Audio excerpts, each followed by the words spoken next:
रुड़की के भगवानपुर विधानसभा क्षेत्र के मानकपुर आदमपुर से है, जहां पर बसपा नेता प्रदीप चौधरी के आवास पर पहुंचे उत्तराखंड प्रदेश अध्यक्ष अनिल चौधरी का जोरदार स्वागत किया गया। वहीं विधानसभा चुनाव को देखते हुए सभी राजनीतिक दलों ने अपनी कमर कस ली है और इसी क्रम में राज्य की सियासत में हाशिए पर पहुंच चुकी बहुजन समाज पार्टी ने खुद को दोबारा स्थापित करने और संगठन को जमीनी स्तर पर मजबूत करने के लिए पूरी ताकत झोंक दी है।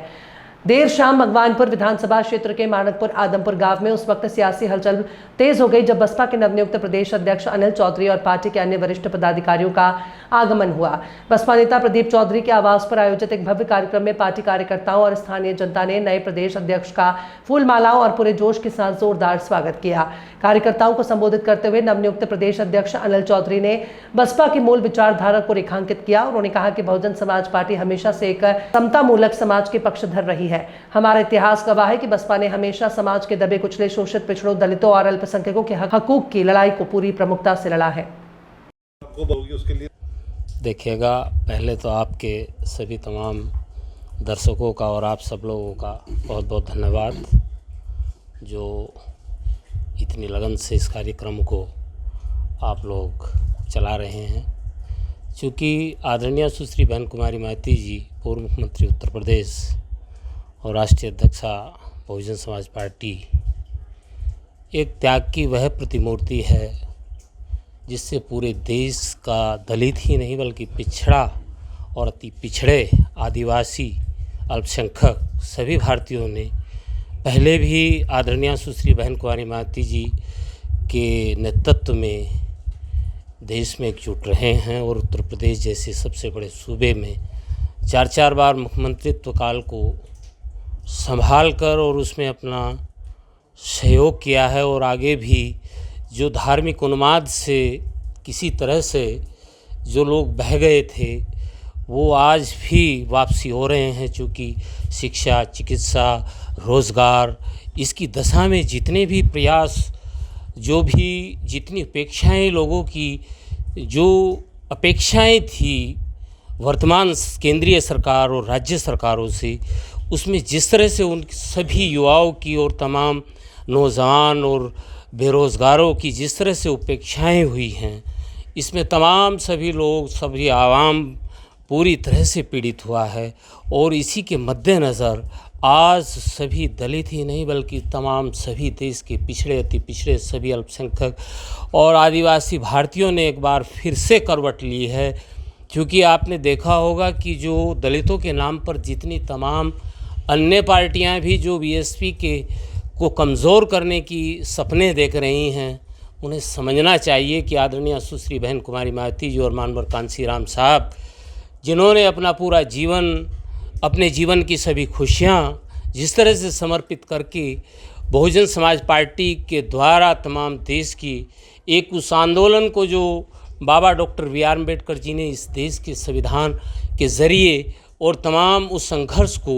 आज भी जो आदरणीय सुश्री बहन कुमारी माइती जी, मानवर कांसीराम साहब के उन सभी दिशा निर्देशन में आज भी इस देश में वह चाहती हैं कि समतामूलक समाज की स्थापना हो और उसके साथ में सभी लोगों को शिक्षा, चिकित्सा, रोजगार और तमाम जो भी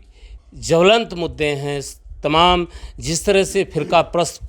जो माहौल बनाने की कोशिश कर रहे हैं। आपने देखा होगा कि कानून व्यवस्था के मामले में आदरणीय सुश्री बहन कुमारी माइती जी ने जिस तरह से उत्तर प्रदेश में लॉ एंड ऑर्डर को जिस तरह से मेंटेन किया है, ये अपने आप में एक बड़ी मिसाल है। आदरणीय सुश्री, मैं इतना ही कहना चाहूँगा कि जो स्थितियाँ हैं, मेरे जैसा कार्यकर्ता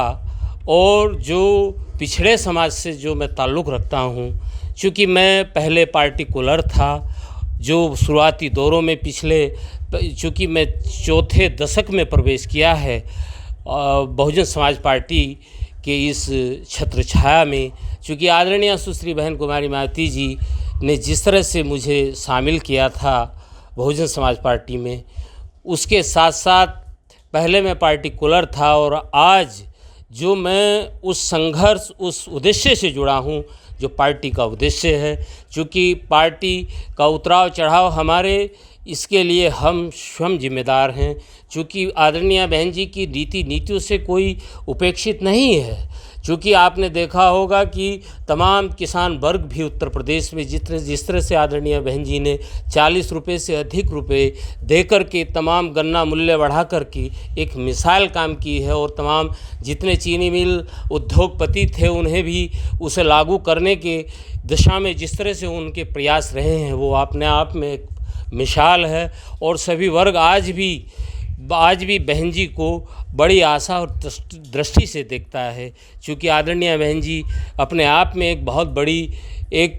त्याग की वह प्रतिमूर्ति हैं जो बाबा doctor B are Ambedkar ji की विचारधारा को लेकर के देश में आगे बढ़ रही हैं। और तमाम मैं भी आप सब लोगों का जो आप इतनी लगन से हमारे इस मूवमेंट को, इस संघर्ष को चलाने का काम कर रहे हैं, क्योंकि आपने देखा होगा कि तमाम जो दलितों के नाम पर कमज़ोर करने का जिन्होंने जो कमज़ोर करने का काम का सपना देख रही हैं बीएसपी को, उन्हें समझ लेना चाहिए कि बीएसपी मानवर कांसीराम साहब और आदरणीय सुश्री बहन कुमारी मायावती जी की त्याग की वह भूमि है, जिसे समझना चाहिए कि जो जिन्होंने अपनी जीवन की सभी खुशियां न्योछावर करके तमाम उस जनमानस को समर्पित किया है। और आज भी इस देश में संघर्ष का वह नाम है आदरणीय बहन जी, जो वो केवल जो उन्हें किसी भी तरह से कमज़ोर आंकने और कमतर आंकने की जो कोशिश कर रहे हैं, जो भूल कर रहे हैं, उन्हें समझना चाहिए कि बहुजन समाज पार्टी वह मोमेंट है, वह संघर्ष है जो बाबा बी आर अम्बेडकर जी चाहते थे। और मैं आपसे यही कहूँगा कि आदरणीय सुश्री बहन कुमारी मायावती जी के नेतृत्व में आज भी उत्तर प्रदेश ही नहीं बल्कि अपितु पूरे देश में एक ऐसा बदलाव है। उत्तराखंड में भी आपने देखा होगा जहाँ 13% वोट बहुजन समाज पार्टी को पड़ा है, उसके साथ साथ ही उस दिशा में हम सब कार्यकर्ता पदाधिकारियों की सबके एज ए वर्कर हम सब लोग उस ग्रास रूट के सिस्टम्स को फिर से क्रिएट और उसे जगाने के लिए गांव-गांव अभियान के तहत माननीय हमारे प्रदेश अध्यक्ष श्री अनिल चौधरी जी को जो जिम्मेदारी मिली है, इन्हीं के अगुवाई में हम सब लोग प्रदेश में जिस तरह से आगाज़ करने का काम करेंगे। और आदरणीय बहन जी के नेतृत्व धन्यवाद आपका सब तमाम प्रेस मीडिया के साथियों का धन्यवाद। मैं बहन जी का धन्यवाद देता हूँ जो बहन जी ने मुझे इतनी बड़ी जिम्मेदारी दी है यहाँ पे, और जो मुझे जिम्मेदारी दी है तो हम बहुजन समाज पार्टी को बूथ स्तर पर मजबूत करके अधिक से अधिक सीटें जिता के बहुजन समाज पार्टी को मजबूत करेंगे। 27 में क्या लग रहा है? देखो, हम अधिक से अधिक सीटें जीतेंगे, जितनी हमारी कोशिश होगी उतनी सीटें निकालेंगे। क्या मानते हैं? देखो, पहाड़ की परिस्थिति थोड़ी मैदान से अलग है, लेकिन इस बार हम कोशिश कर रहे हैं, सारे पदाधिकारी कोशिश कर रहे हैं पहाड़ों पे हमारी सीट कुछ निकल जाए और त्रिकोणीय मुकाबला बने वहाँ पे जाके, और हमारा वोट प्रतिशत अधिक से अधिक बढ़े। जिस जो जोड़ा जाएगा, देखो, हमारे जो पुराने कार्यकर्ता हैं जो बसपा के हितैषी हैं वो बसपा के अंदर ही हैं अभी, और जो हमारी बहुजन समाज पार्टी है पहले की तरह मजबूत है, क्योंकि जब भी हमारे यहाँ बहुजन समाज पार्टी जो आम चुनाव होते हैं, अगर बैलेट पेपर से चुनाव होते हैं तो हमारा वोट प्रतिशत हमेशा बढ़ के आता है। अभी पंजाब में अभी आज देख रहे होंगे, आज नगर निगम के चुनाव वहाँ पे निकले हैं, बैलेट पेपर से हुए थे तो हमारा वहाँ पे सीटें निकल के आई हैं, लेकिन जैसे ईवीएम से होता है तो हमारा वोट प्रतिशत घट जाता है उसके अंदर। तो मैं तो ये कहूँगा बहुजन समाज पार्टी कल भी मजबूत थी और हमेशा मजबूत रहेगी। देखो, बहुजन समाज पार्टी हमेशा संविधान के अनुसार चलती है, और बाबा साहब ने संविधान के अंदर कहा था कि अगर आपको सत्ता में यानी कुछ चाहिए तो अपनी सरकार बनाओ। तो हमारा सड़क रोकने का कोई हमारा उद्देश्य नहीं होता, हमारा मेन उद्देश्य होता है सरकार हमारे हाथों में हो, और जितने भी ये धरने प्रदर्शन हो ये ना हो। जिस तरह से मजदूरों के धरने प्रदर्शन हो रहे हैं, अगर सरकार हमारे हाथों में होती तो धरना प्रदर्शन मजदूरों को नहीं होता। मैं सारे कर्मचारी जो अपनी कंपनी में काम करते हैं उनसे यही कहूँगा, धरना प्रदर्शन से कुछ नहीं होने वाला। आपके पास 2027 का मौका है, इसके अंदर बहुजन समाज पार्टी को वोट दीजिए।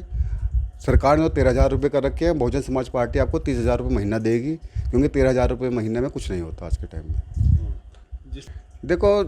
जब हमारी सरकार आएगी हम अपनी सरकार के अनुसार जो बहन जी आदेश देगी, यहाँ पे जो भी सरकार बनती है, बहन जी ने उत्तर प्रदेश में सरकार बनाई थी, तो बहुजन समाज पार्टी संविधान के अनुसार चल के सर्व समाज को और हर व्यक्ति को उसके अधिकार दिलवाएगी। गठबंधन होगा किसी पार्टी से? देखो, तो बहन जी जो हमारी राष्ट्रीय अध्यक्ष हैं वही फैसला लेंगे। हम कार्यकर्ता हैं, हम बहुजन समाज पार्टी को मजबूत करेंगे।